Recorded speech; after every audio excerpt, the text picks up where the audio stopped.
PaleoRunner podcast is devoted to finding better ways to live, run, train, and eat. I'm your host, Aaron Olson. You can find more information by going to PaleoRunner.org. If you enjoy the show, please go to iTunes and leave a review. Search for PaleoRunner in iTunes and click ratings and reviews. You can also follow me on Facebook.com/RunPaleo or on Twitter @RunPaleo. I wanted to take a minute to let you know about a product I've been using called 3Fuel. 3Fuel is a sports drink that gives you fat, protein, and carbohydrates to use as a fuel source. Unlike sugary sports drinks, 3Fuel gets absorbed slowly into your bloodstream to give you sustained energy throughout your workout. If you'd like to give it a try, you can get 10% off by using the coupon code 3FOLSON. Go to PaleoRunner.org and click 3Fuel at the top of the page. If you're listening through the podcast app on iPhone, click the link displayed on the app right now. My guest today is Danny Dreyer. Danny is co-founder of Chi Running and Chi Walking, revolutionary forms of moving that blend Tai Chi, running, and walking. Danny, it's great to have you on the show. Nice to be here, Aaron.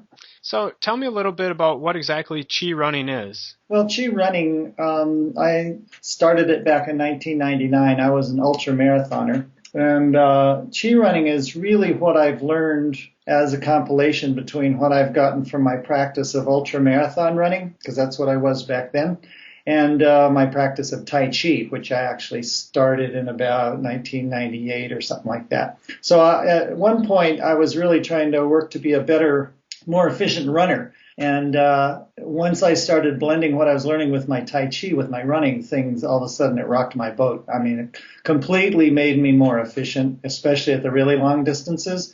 And the more I studied it, the more I realized it could apply to any distance, any level of runner. So I took basically a lot of the movement principles from Tai Chi and added them into running. And that's what this whole body of work is about. Okay, so tell me what Tai Chi is. Tai Chi is a martial art. It basically was started in China. And the main thrust of Tai Chi is that it's all about moving from your center. And so if you can get your body to move from your center and let all of the moving parts relax, especially if you're a runner, moving from your core, your center, the middle area of your body where all the big, stronger muscles are, then you can really learn to relax all of the other muscles, So the Tai Chi is built, it's a martial art totally founded in having a strong core so that when you're kicking or punching or throwing somebody, those muscles are doing more of the work than your arms and legs. So is this something for someone who's injured? Will it help them run faster? You said it'll help you be more efficient. What exactly was that? Did that turn over into numbers, into faster times? What was the biggest thing as far as being more efficient? Well, being efficient does a number of things. It reduces your amount of injury because when you're efficient, it means you're not overusing some part of your body. You're not overworking your legs. You're not, stressing too hard. You're not pushing too hard. That's being efficient. So, when you're efficient, you burn less fuel, you have less impact, and that a byproduct of that is speed, so you can run faster, easier. You don't have to work as hard to run fast. And that has pretty much proven itself out. It definitely helped me in my competitive running, and it's helped a lot of people, So what are some of the farthest distances that you've raced? I've raced up to 100 miles. Oh, wow. Okay. Yeah. So I've done every distance of, marathon, 50K, 50 miler, 100K, and 100 miles. Okay. Yeah. So it sounds like it's a more relaxed way of running. Is it the same as like a barefoot style of running? Well, barefoot style of running is that's kind of a general term. When somebody runs barefoot, there are barefoot runners that have a heel strike. There are barefoot runners that have forefoot strike. Just because somebody barefoot runs doesn't mean they run well or efficiently. But I would say that across the board, some of the East Africans who grew up running barefoot probably have the best economical running stride there is. So yeah, Chi running very much mimics how the Africans run. And not necessarily how barefoot people run. Okay. Barefoot runners tend to have a much shorter stride and land on their forefoot. Because if you've ever tried barefoot running, you can't take really long strides. You can't heel strike. There's a lot of things that we have similar with barefoot runners, but there's a lot that running barefoot doesn't allow, and that is extremely long distances, unless you're a total nutcase, But it does running barefoot does make you land softer on the ground, which is very similar to what chi running does. Yeah, so, you could say it's similar to barefoot running, but only parts of it are similar to barefoot running. Okay, so another component you mentioned was engaging your core and having all the movement flow from your core. Does this mean that you're going to be working out your abs as you're running? Is it uncomfortable to get started? No, it's not at all. In fact, you're using your abs. If you look at how your body is set up, all of your strongest muscles are in your middle, and as you get more distal, as you get further and further away from your center, all the body parts get smaller and smaller, right? So as you go down your legs, your leg muscles, your quads are large, and then your calves are smaller, and your ankle muscles are even smaller, your toe muscles are even smaller. Well, the problem with most runners, 80% of all runners, I would say, overuse their lower legs. Where do all the running injuries happen? From the knees down, right? So what does that tell you? That means everybody's using their legs from the knees down way too much and relying on those little tiny muscles down in their lower legs instead of all the larger muscles up higher. Okay, so what this does is that it's really, it's not so much hard work on your abdominals because, the nature of chi running is such that the propulsion comes somewhat from the fact that you're falling forward. It's just like we all ran when we were kids. Everybody, if you watch a little kid run, they're always running, falling forward. And most of us when we were kids fell down because we were falling forward, right? Yeah. I'm sure you remember that, And if you look at how the Kenyans run, even as adults, they all run with a really nice forward lean, a forward fall. Well, that is gravity assisted running, okay? So you only really use your abs to hold you in that forward lean. It's not like using your abs to drive your legs or anything. You're really just using your abs to hold you forward. And the only leg muscles you use at that point are just the muscles it takes to pick up your feet to keep up with your fall. Because when you're a kid and you ran with this forward lean to chase your buddies around the playground, we didn't have strong legs as kids. You just don't. You don't spend a lot of time doing bench presses and lunges and all of that stuff. You just run. But how you run is a way that's actually very efficient because most kids run by falling forward. Okay. You mentioned this falling forward idea. I think about sprinters like Michael Johnson, who had a very upright posture. Yeah. Is it different for distance running and sprinting? Yes, very different. Yeah, very different. And that's because, sprinters, if you ever notice, sprinters, when they start off, when they take off out of the blocks, the coaches always tell them, stay down as long as you can, That way they're ahead of their feet. So when they're driving their legs, their upper body is going forward and their legs are going rearward. That's explosive kind of running. So, and sprinting is also all on the balls of your feet. You never come down on the heels at all. It's very fast running. So that's like fight or flight running, It's really aggressive running, high glycogen burning, really short, quick, breathing. And your stride rate, their cadence is like way fast, okay? With endurance running, which is different than fight or flight, it's more like if you're persistent hunting, like a caveman going after a buffalo or something like that, Really different running where you're just hanging out there for a long time at a very consistent pace. And that's what most running that is 10K or longer is about. It's endurance running. So when you're sprinting, you're not thinking about being economical with how you run. You're not thinking about being efficient at all. You're just thinking about going as fast as you can. But once you start, working your way into longer and longer distances up to a marathon or an ultra marathon, you got to be really thinking about your use of energy and how much fuel you have and how long it'll last and, how much your impact is. I mean, you're running 24 hours. You better be considering your impact because that's a lot of steps and a lot of impact.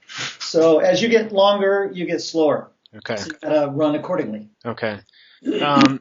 There's also this idea of connecting the body and the mind. How does chi running help to do that? Well, how you connect your body and mind is you pay attention. Okay, so let's say you want to be an economical runner. You pay attention to how your feet hit the ground, or you pay attention to with how you're using your muscles so you don't overwork them. If you start feeling any kind of discomfort in your body, then you pay attention to that. And you go, wow, what am I doing to create that? It's no accident when you get a sore knee, right? It's something in how you run. So by paying attention to how you run, or at least even knowing how to correct it, then you can always have in your own mind-body connection, your own influence as to how you run and how you can get better. How you can either get more economical or faster or run longer. It's how you apply your mind, knowing what's a better way to run and what might not be as good of a way to run, But sensing your body is where it all starts, and that brings in the mindful component. Mm-hmm. And you mentioned that it's a more enjoyable way to run. Is that because you're injury-free and you're running faster, or is there something else? Does it feel quite a bit different? It feels quite a bit different. It feels better because you don't get injured, because when you're more efficient, you're not working as hard. So what's not to enjoy about that, And so if you're not working as hard, you can kind of pay attention to other stuff, You can look around, you can enjoy your run for the sake of being out in the run, not for the sake of just trying to grind out another, 10 miles so you can chalk it off on your logbook or something like that. You're not training for something. You're really you're turning running really from a sport to a practice. That's really a different approach, When you really convert your running from a sport to a practice, you're paying attention all the time to what you're doing. And anytime you engage in a practice of any kind, it's either to improve how you do it, or it's to improve yourself because of it. Okay. So if you can learn how to pay attention, you can learn how to relax, you can learn how to, engage the pull of gravity, you can learn how to get looser, you can learn how to get faster without working as hard. That's what makes it enjoyable, Mm-hmm. And it's never boring. It's never a dull moment even. You're always kind of paying attention to something. Mm-hmm. Do you have to wear specific shoes while you're practicing chi running? I mean, do you have to wear the minimal style, or can any shoe will work? Okay. Yeah, shoes are interesting because the shoes are not what makes the runner, We teach people to run well regardless of what they have on their feet, whether they're barefoot or whether they got Brooks Beast or whether they got anything in between, And so if you are a good runner, you should be able to run well in just about any shoe. Now, there's a caveat to that. The better you run, the less shoe you need. Okay. Because all of the more built up shoes and higher heels and all that kind of stuff with the shoes are designed to create an effect on your body. Somebody who's an overpronator, they get a medial post in their shoe so their ankle doesn't collapse in. Somebody who's a heavy heel striker gets a high heel shoe to cushion the impact. But that is really, that's all those built up shoes like that are only necessary if your feet need them. And most people's feet don't need them, because once you start learning to run more correctly, you don't need as much of a shoe. You can go to a much more natural stride and much more of what you would call a natural shoe, which is really more of a neutral shoe. Okay. So the best shoe is the shoe that, here's my definition of how to pick a running shoe. It's the least amount of shoe you can safely run in given how you currently run. Okay. The least amount given how you currently run. So that means a lot of people are probably running in more shoe than they need. Okay. Some running shoe salesman's told them, you really need this shoe because you're doing this, this, and this, Mm-hmm. And we all are, gullible to salespeople, And so somebody, for instance, who's an overpronator might get a shoe with a big, heavy medial post, that rolls their foot to the outside. But what they really need is more core strength to hold their legs aligned whenever they land on their leg, That's why their ankle caves in. But it needs support in the ankle. But, so it might not be the shoe that's going to fix them. If they really strengthen the part of their body that was weak, creating the situation, they wouldn't need the shoe. Okay. Shoe really doesn't do any good anyway. It's just a symptomatic relief, at the far end of the body. And, it's iffy whether it really has any effect. Okay. So how long does it take to adapt to that style of running where you're getting everything in the proper alignment and you're strengthening your feet and things like that? Well, it's hard to say how long because, some people are really in their bodies, There's some people who just know what it feels like to be in their body. There's some people who have just no clue, They don't feel, some people can't even feel what their feet feel like like on the ground, So those people might take a little longer to get with this program. Some other people, I've had people take anywhere from 30 minutes to, 6 months, Okay. anywhere in between. So it depends on how often you work at it. The more practice, the quicker you get it, anything. If you need to learn a new way to move your body and you've habitually moved it in a really different way up until now, it might take some reworking, to undo some old habits, especially if those habits are damaging to your body. Mm-hmm. So learning new habits takes, sometimes a month, sometimes 2 months, Okay. But like I said, if you practice it every day, you can get there much more quickly. Okay. So how about Chi walking? What does that involve? Chi walking involves a lot of the same focuses as the running, but, obviously you're doing it at a slower pace. And you also never lose contact with the ground. When you're walking, that's the difference. That's the definition of walking, is you don't leave the ground. With running, you're always only on one foot and you leave the ground. So with walking, there's a lot of the same internal focuses, but how you move your legs is a little bit different. I'll give you an example. With Chi running, when we're showing somebody how to run, we use a metronome a lot, so you can keep your cadence really steady, no matter how fast you're running. Okay. So your cadence always stays the same. That's where economy comes in. It's like spinning on a bicycle, right? You go to a spinning class and they go, okay, let's all hit 90 RPM, right? Mm-hmm. Okay, now we're going up a hill, so once you really crank it, but then if you go up a hill, you shift to a lower gear. So it's easy to do. You go down a hill, you shift to a higher gear. You're still doing 90. That's how you stay economical on a bike. Well, guess what? Same thing happens on running. If you can establish a nice cadence, and then what changes is your stride length. So when you're running slowly, same cadence, but little tiny strides. When you're running faster, really long strides. Watch the Kenyans. They do it. They got a huge long stride. Okay. And so with walking, because you're always on the ground, your range of motion is fixed. It's fixed by your ligaments, okay, in your body. So your swing at the hip is only a certain amount. So when you think of being an economical walker, you always want your stride length to stay pretty much the same, and what changes is your cadence. It's the inverse of running. You see what I mean? Mm-hmm. So with walking, your stride length stays the same, so you don't pull any muscles. But if you want to walk faster, you turn your legs over faster. Instead of taking bigger steps, you just turn your legs over faster. And are you contacting the ground with your heel when you're walking, or is it still a midfoot type of stance? It's not a midfoot. It's different with walking. It's more, it's not on the back of the heel, because that's always, either running or walking, you don't want to hit on the back of your heel, because that's like putting the brakes on every time you step, right? Mm-hmm. So with walking and running, you keep your upper body a little forward so that when you hit on the ground, it hits closer to your center of gravity, it's, you're actually rolling off the front of your heel. You hit your heel, but your heel is more under you rather than out in front of you. Okay. So when you're walking, your stride really opens up more behind you. Okay. Same with running. You want your stride to always open behind you, not in front of you. Nobody wants to run with the brakes on, Right. So is reading your book good enough, or do we need an instructor to tell us how to do this?